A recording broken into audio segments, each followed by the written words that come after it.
Di Kalimantan Selatan dikenali dengan musik panting, yang sebenarnya musik panting itu sangat identik dengan nama peralatan. Maka yang saya pegang ini adalah namanya panting, sebuah alat musik tradisional di Kalimantan Selatan yang keberadaannya sangat lama sekali. Artinya jauh sebelum munculnya musik panting itu sendiri, peralatan ini sudah ada. Panting ini ditemukan situsnya, peralatan ini ditemukan di daerah Kabupaten Tapit, yang pada saat itu jenis pantingnya bermacam-macam. Kalau tidak salah ada 8 macam jenis pantingnya, sehingga setiap pantingnya itu berfungsi masing-masing. Kalau untuk mengiringi syair nanti pantingnya berbeda, tidak sama dengan apa yang dibunyikan oleh perorangan. Nah, oleh karena itu peralatan ini pada masanya memakai senar talinya cuma 3. Nah, kenapa sekarang senar tali ini ada 4? Karena ini adalah pengaruh dari peralatan gambus yang masuk dari luar, dari orang-orang Melayu yang membawakan gambus itu. Nah, sehingga panting ini berpengaruh pada peralatan talinya.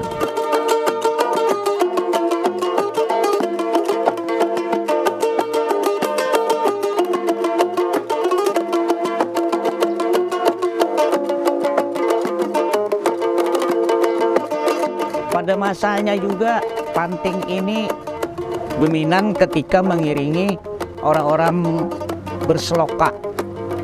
Berseloka itu membawakan cerita dengan berlagu, atau orang-orang berpantun itu dengan lagu itu dinamakan seloka. Jadi orang-orang berpantun pada saat itu diiringi dengan peralatan panting.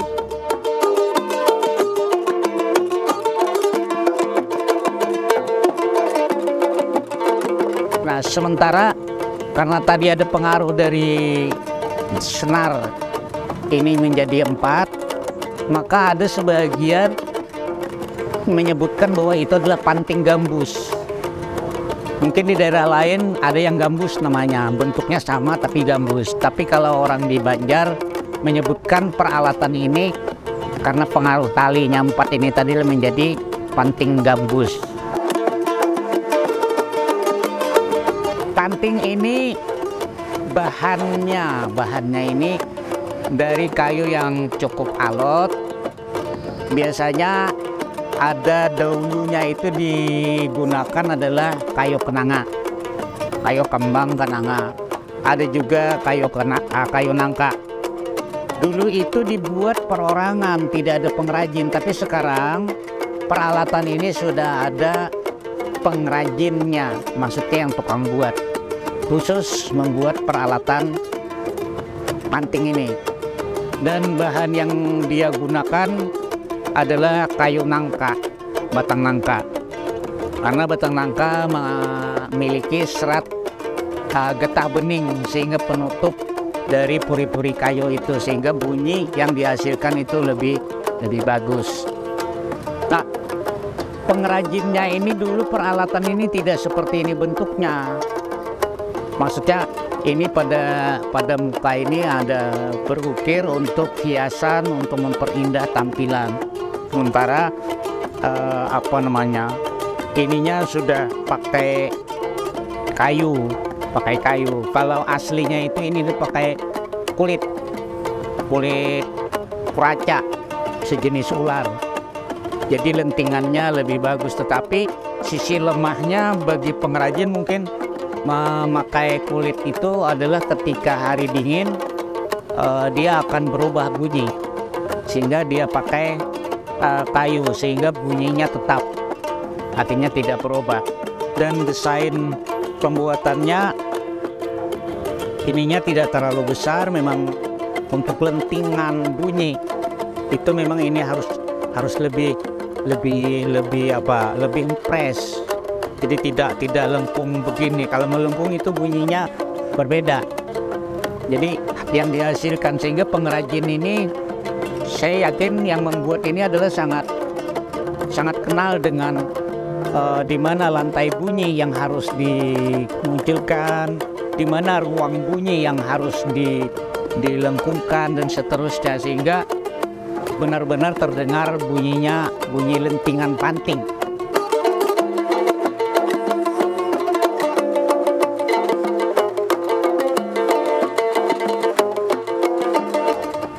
Yang jelas ada ukuran, mungkin ukuran antara standar tangan di sini dengan bodinya.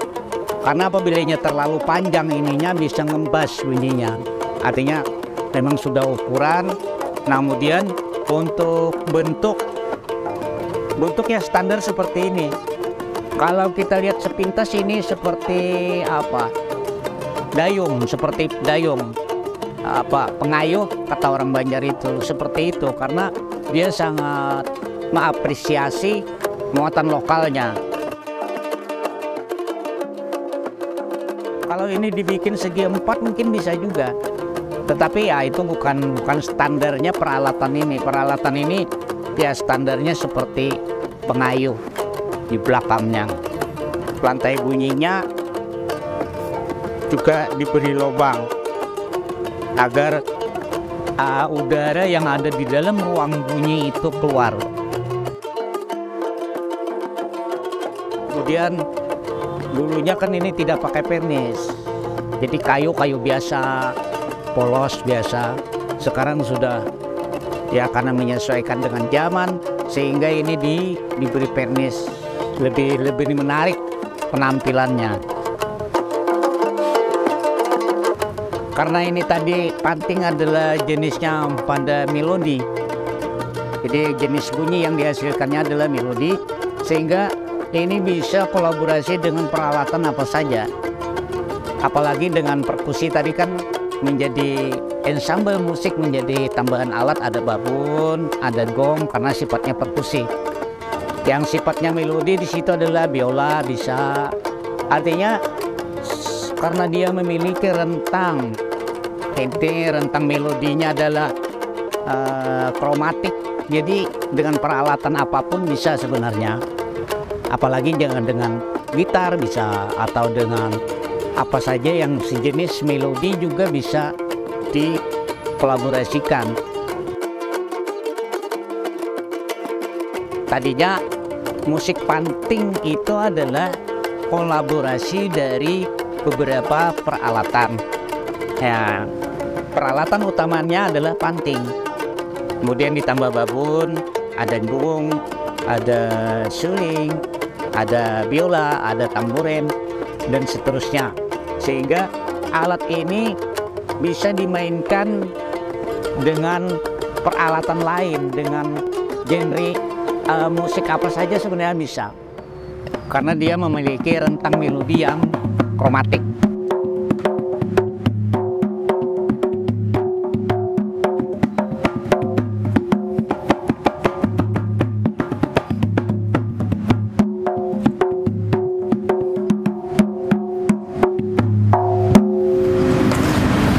Berbicara tentang alat musik tradisional Kalimantan Selatan, mengenai musik panting, tentu saja kalau ditinjau dari kelompok musik, tentu saja alat musik babon ini adalah salah satu instrumen yang kemudian melengkapi peralatan yang digunakan oleh masyarakat Kalimantan Selatan dalam konsep penyempurnaan ataupun pengembangan musik. Babon sebagai alat musik tradisional Kalimantan Selatan, tentu saja selain daripada dia sebagai instrumen yang menyertai alat musik lain, misalnya pada musik panting ya. Nah, kemudian pada varian lain, babon ini juga digunakan misalnya pada gamelan Banjar, ya, kemudian pada kuntau dan lain-lain. Artinya secara instrumen dia merupakan salah satu alat yang banyak digunakan. Jadi fungsinya sebagai alat musik itu memiliki peran yang sangat penting dalam permainan alat musik tradisional di Kalimantan Selatan. Jadi babon ini digunakan juga berbagai ukuran. Ada yang ukurannya lebih kecil, biasanya disebut misalnya babon tirik, yang mana digunakan untuk musik panting ataupun kuntal. Kemudian ada juga yang berukuran lebih besar, bisa digunakan untuk pementasan wayang dan juga untuk gamelan Banjar.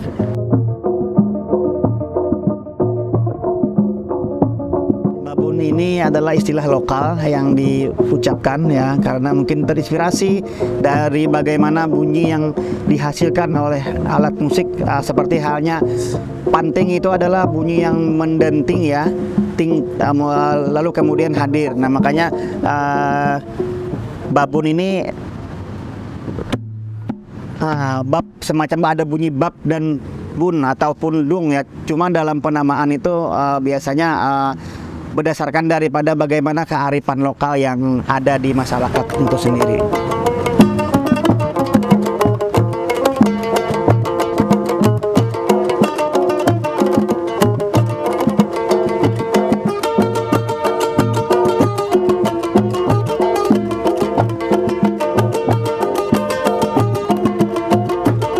Berkaitan dengan musik panting ya, jadi panting secara alat musik itu merupakan sudah diakui sebagai kearifan lokal yang mestinya diminati dan digemari oleh generasi muda kita.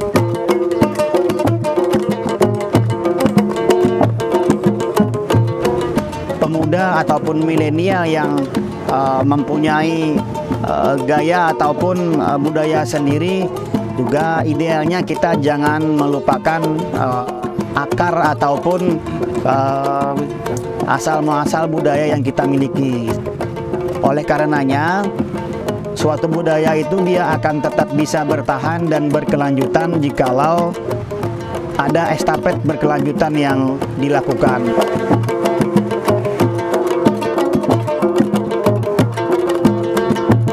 Generasi muda kita juga sudah berupaya dalam misalnya proses-proses memberikan hal-hal baru mengenai misalnya pengkolaborasian alat musik tradisional dengan alat musik yang bisa kita katakan alat musik modern atau yang berasal dari barat. Tentu saja dengan suatu tujuan adalah untuk bagaimana berupaya mengeksiskan alat musik tradisional agar mampu sejajar bahkan mungkin lebih tinggi daripada musik yang modern, dengan niat untuk tetap melestarikan.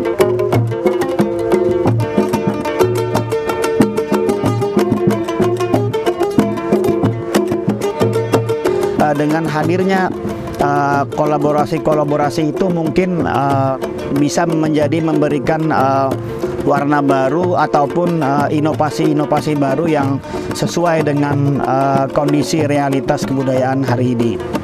Tentu saja ini merupakan sebuah upaya yang positif dan terus dilakukan oleh masyarakat seni Kalimantan Selatan, terutama dari peran generasi muda dalam pelestarian alat musik panting.